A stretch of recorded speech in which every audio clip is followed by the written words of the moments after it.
thank you for the update. And of course, this snow and this blizzard of 2026 is affecting so many different areas. And according to officials with Bradley International Airport, 90% of today's flights are canceled. Most of those cancellations are through at least 5 o'clock tonight. Yeah, Brian Spiros is the public information officer for Bradley, and he joins us now this morning. First, Brian, I want to thank you for waking up with us this early in the morning. I know your team is hard at work to get information out.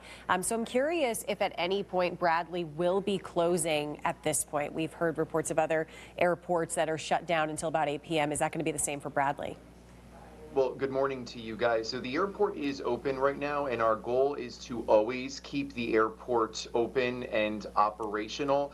There may be periods throughout the day where certainly we have to close temporarily so crews can keep up with the snow that's out there on all of the surfaces. But again, the goal is to keep the airport open. And Brian, you know, we've talked about all of those cancellations, just mentioning at the top of this interview that about 90% are canceled right now for flights going in and out of Bradley. When talking about the concerns that are affecting people maybe later on, let's talk about people that have flights already scheduled on Tuesday and Wednesday. Should they be concerned at this point?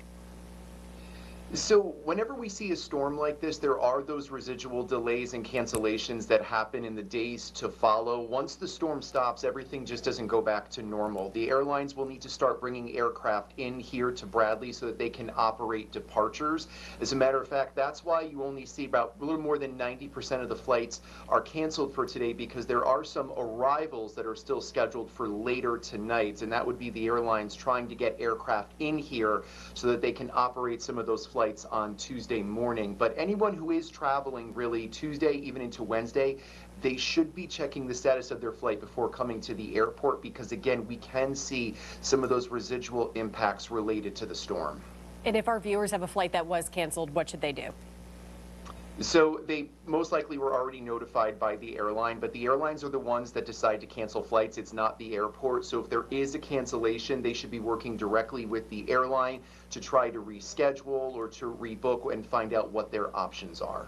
All right, great information. And we know, Brian, you have a busy morning ahead, so thank you for doing this interview with us at 5:30 in the morning. We appreciate it and ask you to also stay safe if you have to get out there today, too. Thank you, Brian. Same to you guys, my pleasure. Thank you. All right, we want to go now to I-91 North and see what's happening